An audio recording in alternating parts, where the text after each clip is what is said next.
If you're using ChatGPT for relationship advice, you need to watch this video because I'm going to share with you my view and how you need to use those tools. And I think my view is fairly unique as a therapist.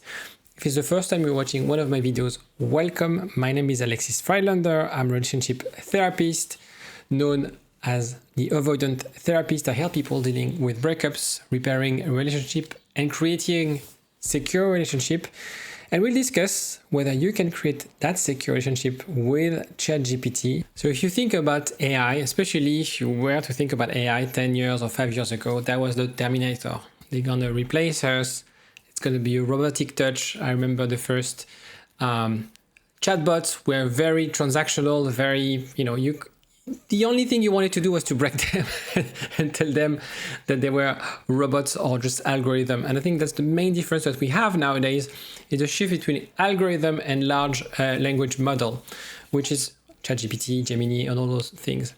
And so when it came to those tools, initially people were, AI, artificial intelligence can't replace human psychology. I think they have seen this quote where people were now thinking, with the rise of AI, I'm going to have a robot doing the dishwasher and I'll be focusing on creation, right? And right now, AI is doing the creative work and I'm still loading and unloading my dishwasher.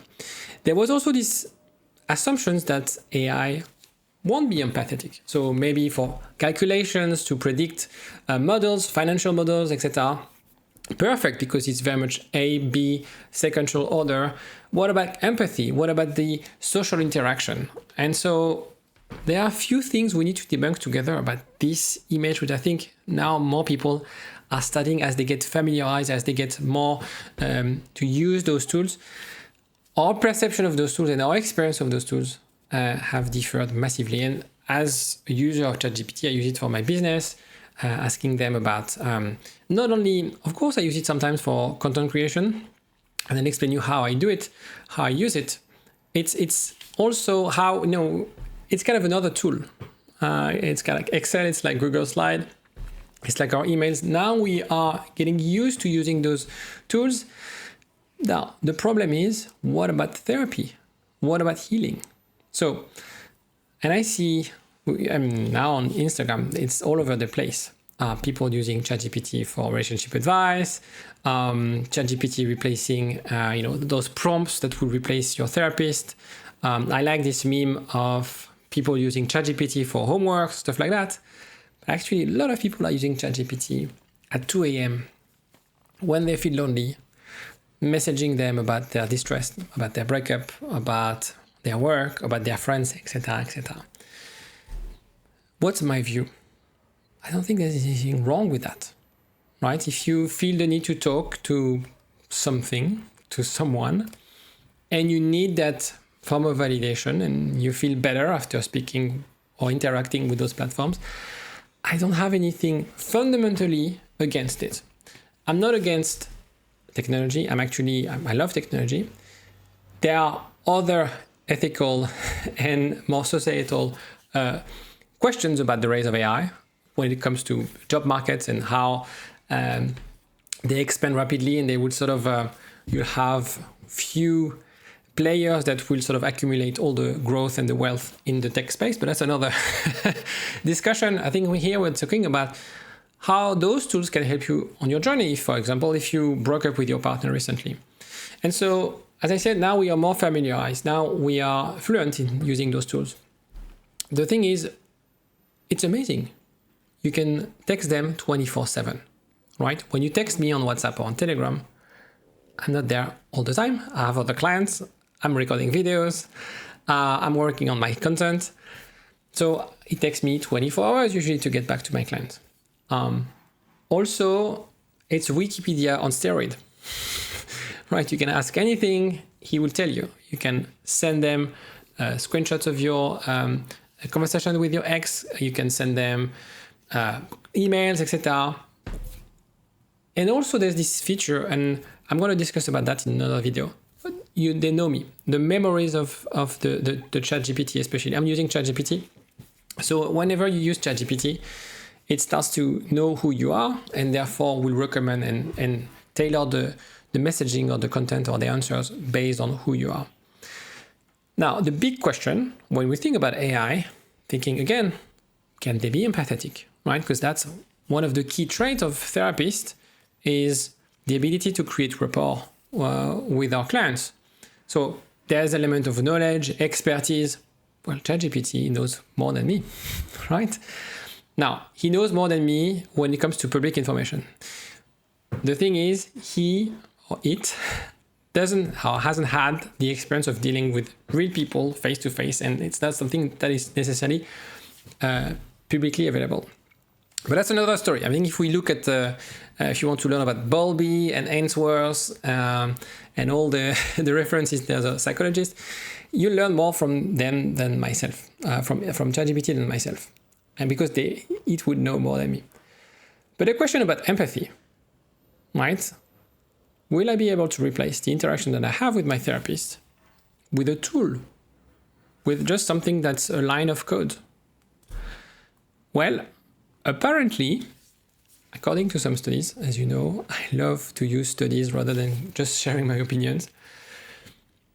Some studies have shown that, yes, chatbots, LLM, are more compassionate than some doctors, some therapists.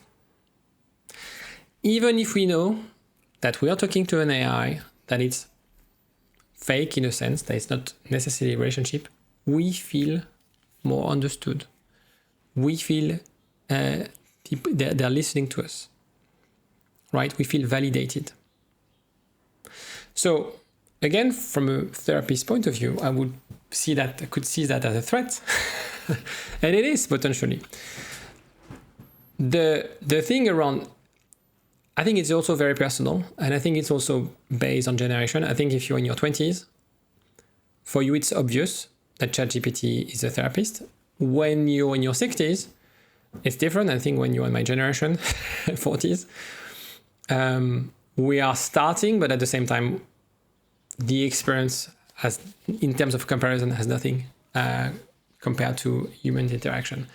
Now, the problem is, it's an amazing tool. It's empathetic, it's available, it's knowledgeable.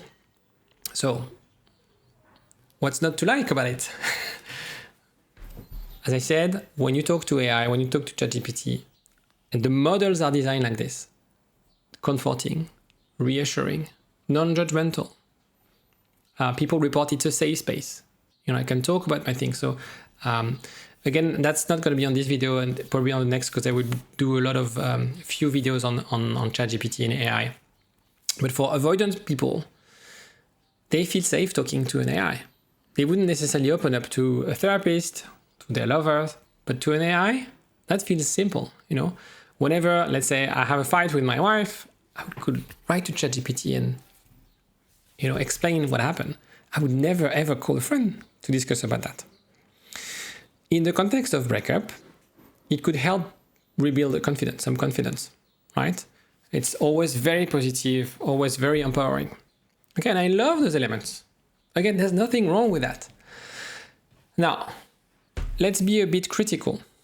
When I work on content, when I think about helping you, helping people, I'm always about, okay, let's be critical. Let's try to figure out, let's be smarter than we could or we should. I've asked ChatGPT if I could date, I told him I want to date Dua Lipa. My wife wants to go to her concert in August. And so I was thinking about her. So I said, okay, I want to date Dua Lipa. Cool. Here's my answer. Step 1, define the goal with clarity.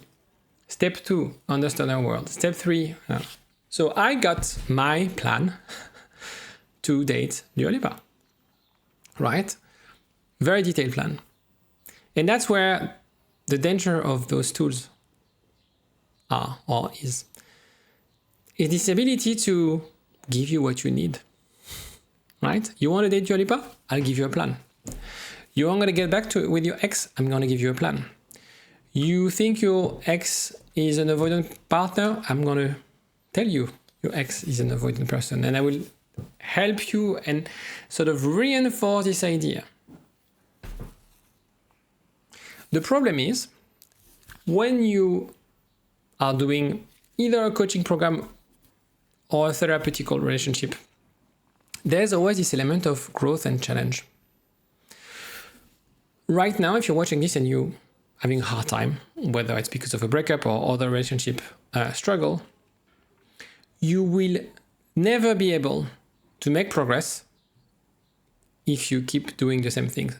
So yes, after a breakup, there's always an element where, our confidence is shattered and we need to rebuild that confidence. And yes, having something that listens, mirror your what you say, helps you feel understood, etc., that's helpful. But then you're going to be stuck in a loop.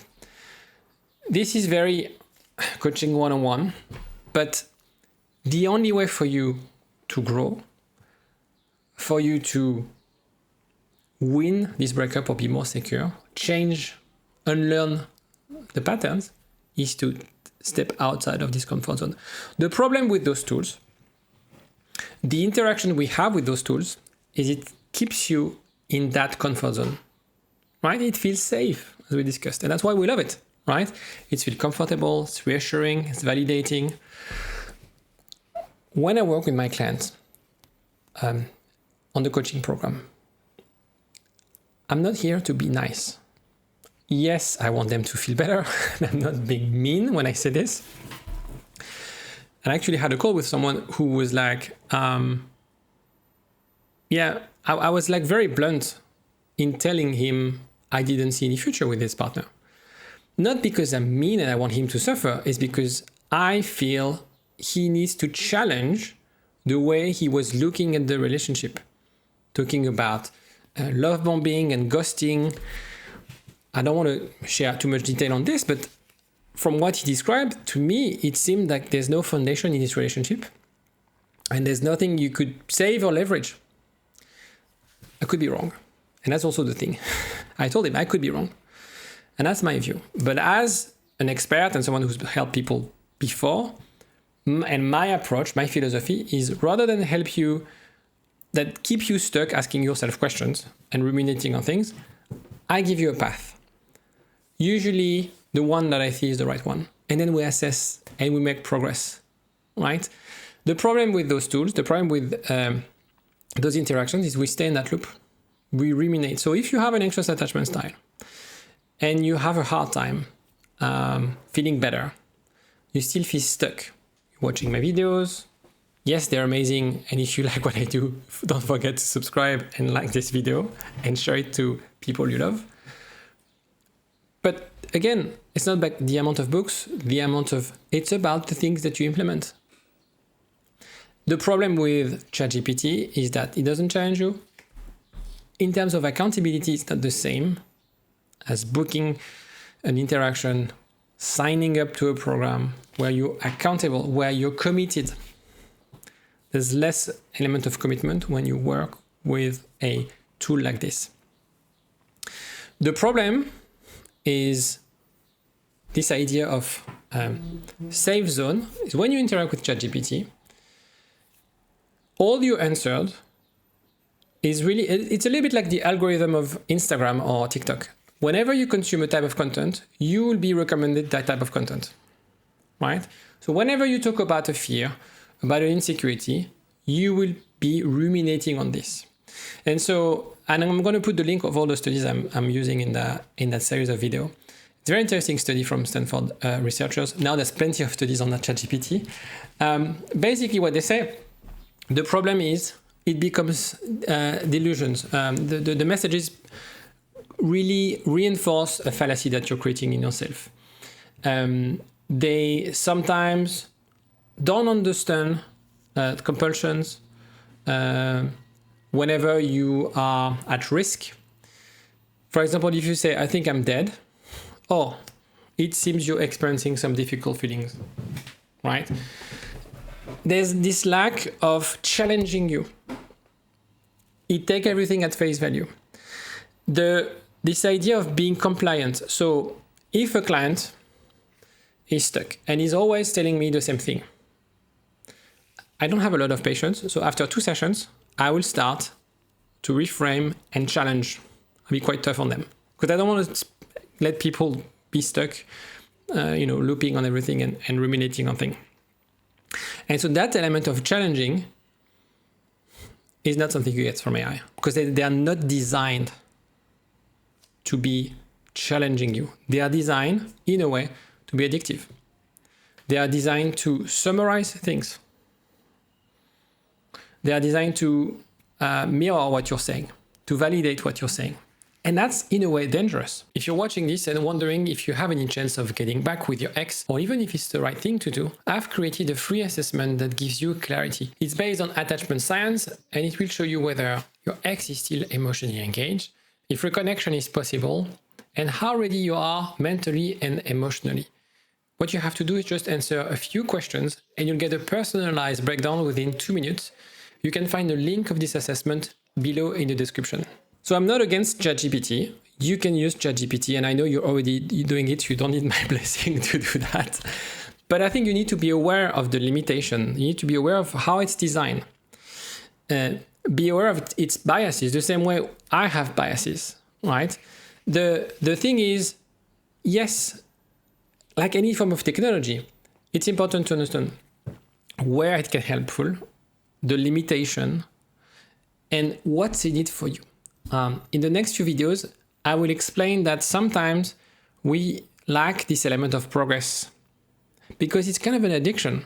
We use it, we feel good, but then do you feel really better after you speak with ChatGPT at 2 a.m.? Do you feel you made progress? And that's the thing we need to challenge. And again, it's using GPT for some elements of your situation, and some of it won't be able to be replaced. Maybe in some future we'll have tools designed for that. Maybe not, because I don't think it's necessarily designed for that purpose. But stay tuned. You can subscribe to be aware of the next videos that will be released. The next one will be the impact on our brain from a study published in June 2025. This idea of rumination, so we'll go deep. We do a bit of a deep dive on this. An interesting thing or take on AI and attachment style. I'll see you next time. Take care.